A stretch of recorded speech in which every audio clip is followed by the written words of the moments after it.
Hey everybody, it's Eric with another Mandalorian review, but just not any ordinary Mandalorian review. We have the season finale. We have Chapter 8 called Redemption. It's 43 minutes in length. It's directed by Taika Waititi, and of course, it's the best episode.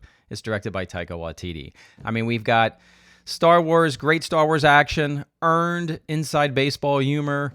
For Star Wars nerds like me, not only Easter eggs, but big surprises that you go, ooh, that's pretty cool. Yeah, those moments, lots of creativity, just awesome stuff. I mean, again, what an achievement. We have a guy that never takes off his helmet do voiceover work for 8 episodes and a little rubber puppet, and we love them as much as we love Luke Skywalker. Let's face it. It's true. You know it's true. All right, so last episode, the scout stormtroopers, they scoop up Baby Yoda. They have him, and they leave Quill in the dust. It's not looking good for Quill. And we have the Mandalorian, Cara Dune, and Greef Karga. They're all trapped in this cantina. And outside the cantina is Moff Gideon, some nice new shiny white stormtroopers, and some black death troopers and his fancy TIE fighter. So they're trapped. They're in trouble. And here we go. How does Taika Waititi start this episode with all that drama?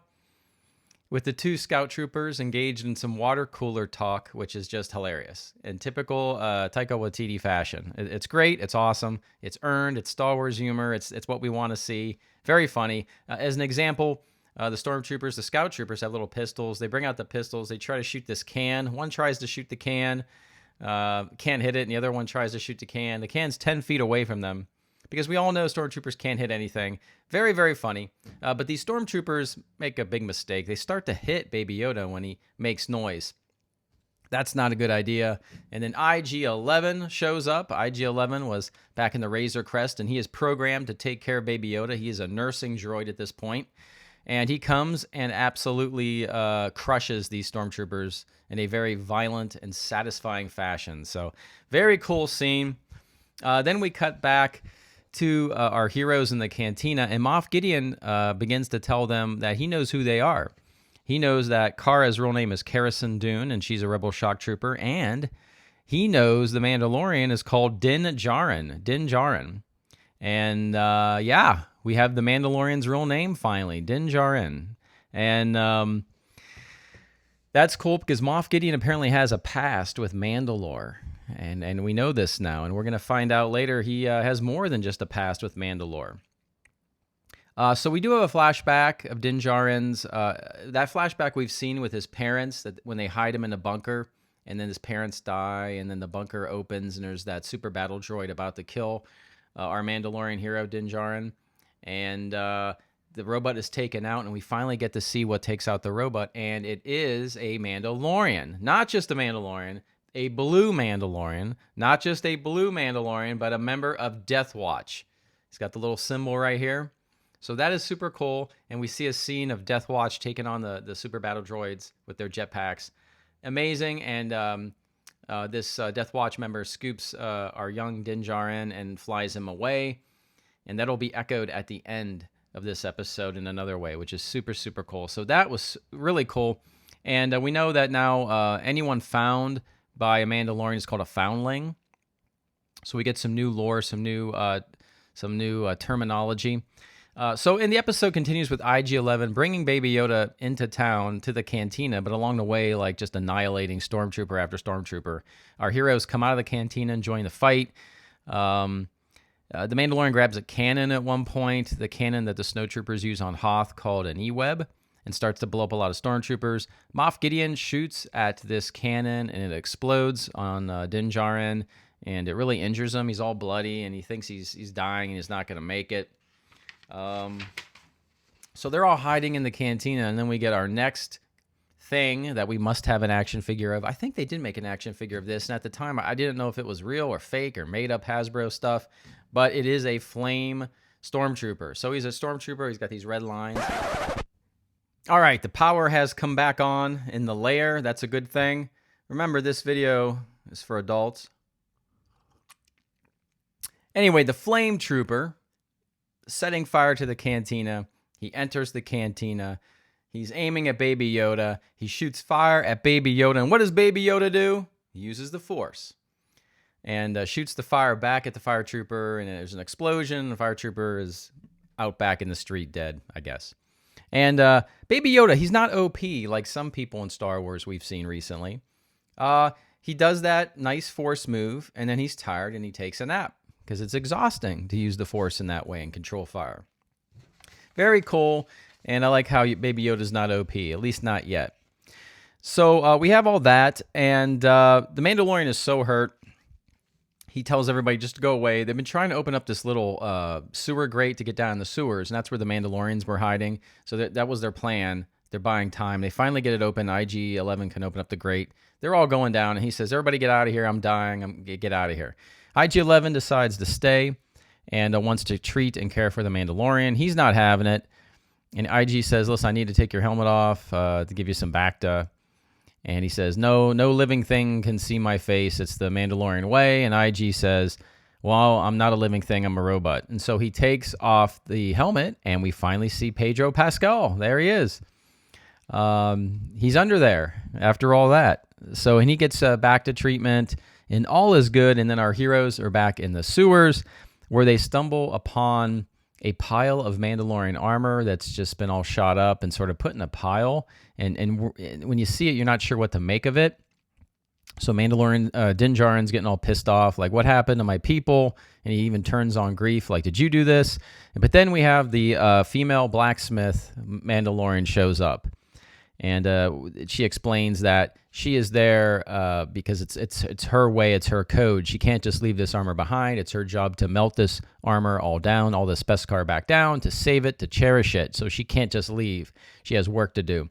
But she does explain to Din Djarin that Baby Yoda is a foundling as well. And his mission is the honorable thing, the Mandalorian thing to do, is to reunite Baby Yoda with his people. Baby Yoda's people. This is the way. And that he is now a father figure to the child. And not only that, but she finally forges his symbol. And it's like a crescent or a claw. And she says, you are the clan of two. That's his symbol, clan of two. Not only that, but she asks him if he has been trained in the Rising Phoenix.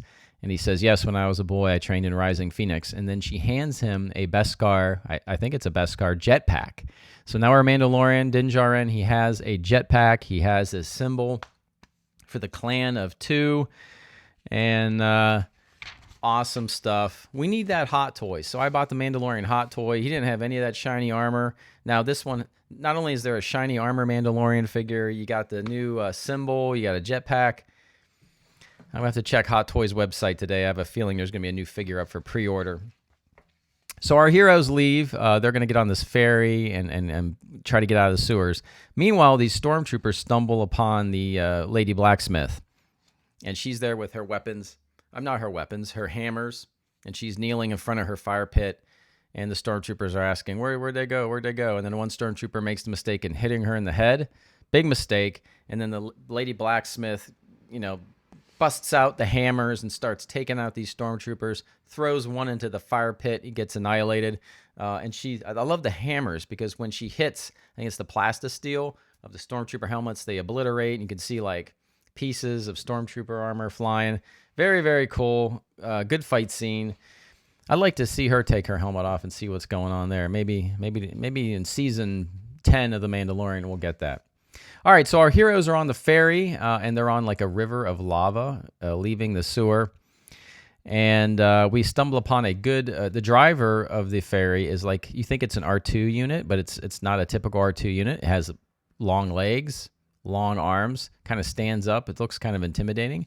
But anyway, it's ferrying our heroes out toward the light at the end of the tunnel, literally. But the Mandalorian uses his supervision and can see the stormtroopers are waiting for our heroes outside the tunnel. IG-11 goes on to say, listen, I can't get captured. It's not in my core programming, so I'm going to use my self-destruct power that we saw him try in the early episodes.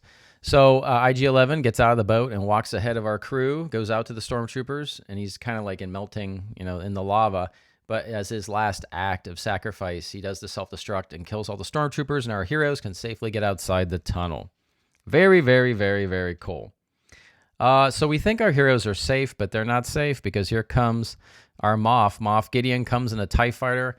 He starts shooting at our heroes and then comes around for a second pass. And they say if he comes around for a second pass, we're in trouble. So Din Djarin fires up the jetpack and takes off after that TIE fighter. And really, you can't find a better climactic scene than that for the whole season. It just looked really cool. It looked great. It was just something new and cool. So he's hanging on to the TIE fighter. Actually tried to shoot into the cockpit. I don't think that works. So now he's hanging on to the wing, and he puts on these little bombs on Moff Gideon's TIE fighter. Then lets go, and Moff Gideon knows he's in trouble. And boom, the wing blows off, and the TIE fighter crashes in the desert. And there you go. All is good on the planet of Navarro, we find out. I don't know if I knew that before. So Cara Dune and Greef, they're like, hey, we're going to stay here, rebuild the guild. All the scum and villainy have been washed away. And the Mandalorian's saying, well, I'm going to take Baby Yoda, and we're going to do our thing. We're going to try to find his homeworld. And that is the end of the show. But is it?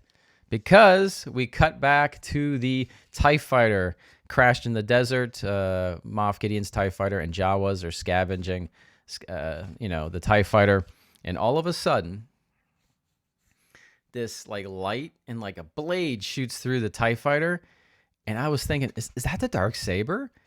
And for big Star Wars nerds like me, Jon Favreau, you did it. It's the dark saber. It cuts a hole, and Moff Gideon comes out of the TIE fighter. He's standing on the TIE fighter, and he's holding the dark saber.